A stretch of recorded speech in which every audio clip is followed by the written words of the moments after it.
What caused the eventual closure of the world's largest football stadium that hosted events like Super Bowl 16, WrestleMania, and much more?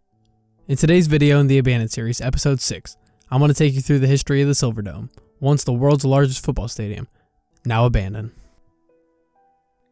I want to give a special thanks and shout out to these wonderful people down below. Without you guys, my channel would not be where it is now. Thank you guys very much. If you enjoy this video or any of my other videos, please click that red subscribe button down below. And comment down below what you would use this area for. And I'll tell you my ideas at the end of the video.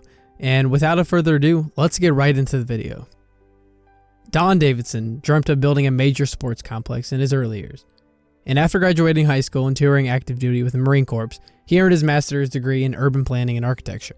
Throughout the years, Davidson worked on many city projects, but his most notable work was on Florida's Jacksonville International Airport. In 1965, Davidson returned to his hometown of Pontiac, and the city was deteriorating and the future didn't look bright for it. He wanted his hometown to be successful, so in 1966, he was hired as the professor of architecture and urban planning at the University of Detroit. During his study of the renewal of the city, Davidson met with the owner of the Detroit Lions, William Ford, and they talked about the possibility of building a new stadium in the area. Negotiations happened between the city and Mr. Ford, and Davidson started to look for possible locations for the potential stadium. He also started working on his own weekly paper known as the Pontiac Times. During the talks, there were many possible locations for a stadium, but the final location for the stadium ended up being Pontiac. And Davidson already had the stadium in his plans, so he was quickly hired as the chief project designer. The stadium was originally planned to be a dual stadium that housed baseball and football. But with the estimated cost of the complex already in the 50 millions, these plans were scrapped, and the final design was going to be an 80,000 seat sports complex. In 1975, the Pontiac Metropolitan Stadium finally opened, and the final cost of the complex totaled $55.7 million. If you throw that into 2019 numbers, that would actually be $269 million. A lot less than the Cowboy Stadium, that's $1.1 billion. The features of the stadium included 80,000 seats, 120 luxury suites, and 7,000 club seats. So it was a very nice stadium and it was the largest at the time. The origins of the name are actually pretty funny because the roof actually isn't even silver. It got its name because it appeared silver when the sun hit it, and the roof actually was white. But the official name of the stadium wasn't even changed to Silverdome till 1977.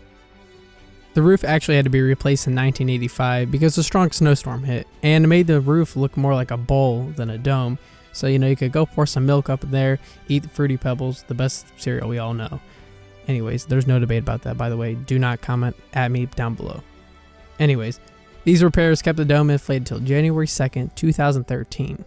Now, I'm a man of the numbers, so check these out. The largest crowd that gathered at the stadium was 93,682 people, and I said that the stadium only held 80,000 people.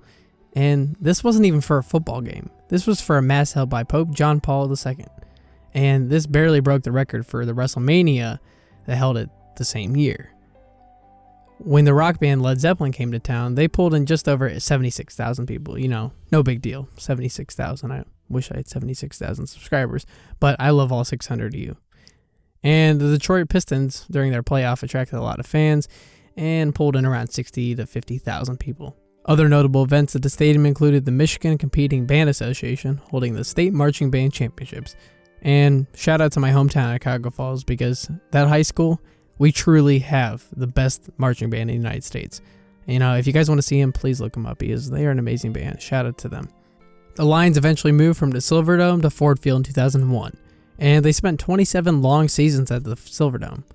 The last game was held on January 6, 2002, and the fans really didn't seem to care about moving. And the longtime defensive end Robert Porcher said that day, it was the Silverdome's artificial turf that actually made playing there terrible. So, in actuality, the fans and the players, they didn't really care about moving. The stadium was still put to use after the Lions left, but it was in rare cases, such as the World Hockey Association trying to reintroduce themselves, but the team that was slated to play their home games in Pontiac never really materialized, so the plans fell through for that. But the Silverdome hosted the Monster Jam in 2006, and the Pittsburgh Steelers used the field as a practice field for Super Bowl 40. A little side note I'm going to add in there, I'm going to give a little shout out to my Colts, the best team in the NFL right now. Even though Andrew Luck's leaving, hey, we're going to have a good year. Any Colts fans out there, please comment down below. We got to be there for each other. Anyways, let's get back into the video. But out of all the uses that the stadium used after the Lions left, I think the coolest addition was the 3 drive-in movie theater screens added to the parking lot. And the Silverdome drive-in only operated for 8 years, but it was a pretty cool addition. And a little side note again, it's really sad to see all the drive-ins disappearing from across the country. So if you guys have one by your house, please go and support it. Pay your fee for bringing in food. That's what keeps them going. After the Lions left the city of Pontiac, it faced many serious financial problems. The main reasons for the problems were that the maintenance cost was very high, and nobody wanted to even buy the property. But in 2008, the United Assurance Company bid $18 million to buy it and turn it into a Hollywood-style entertainment complex. But the city didn't even take the bid. Now, you're asking why. Really don't know. But you're probably thinking, hey, $18 million, the city probably got more for it. No, because the next year, the stadium was sold for $583,000, and it actually caused the real estate market to collapse. And the citizens said that this was because that the city had no vision for the future, and they had no faith in it. Nice move, city. After the reopening of the stadium, it only saw a couple events: a monster truck event, a professional soccer exhibition game, and the HBO World Championship boxing event. The MLS was in talks of renovating the stadium for a pro soccer team, but the stadium's roof collapsed in 2003, and yeah, you would guess that the talks ended. Now the place sat abandoned, and then in March 2014, the owners announced they would be auctioning off the contents of the facility, including seats and fixtures. In 2017, the Silverdome was condemned and cleared for demolition. The first attempt failed because of a wiring issue, but the second attempt was successful. And fun fact, the company that conducted the demolition also conducted the demolition of the Georgia Dome. Maybe another future video. Now this left the place abandoned, and this drove many people to come look at it, take pictures, and some drone footage. And our Cleveland's own Johnny Joe came up and visited. You know, who cares about LeBron? We got Johnny Joe, the abandoned photographer. So take a look at some of his pictures he took of the place.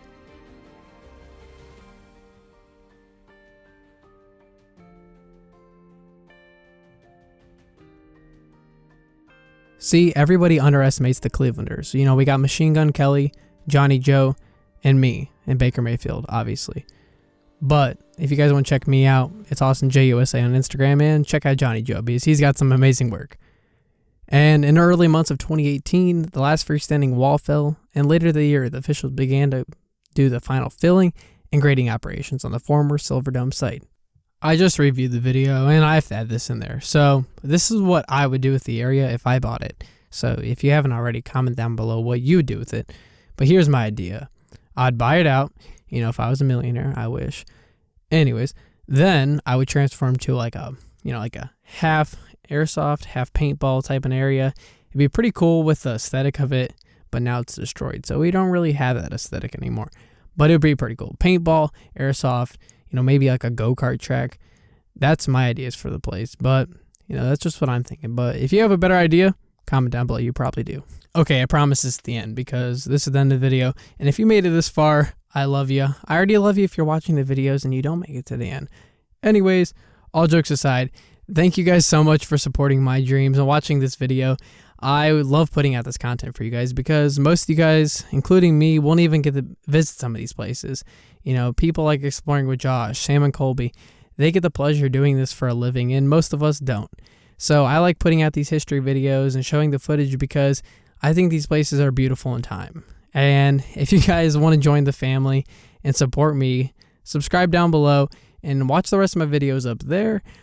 Or you can just go onto my channel and look around a little bit. And without a further ado, next video is going to be on Sunday. And that's all I got. My name's Austin, and I'm out.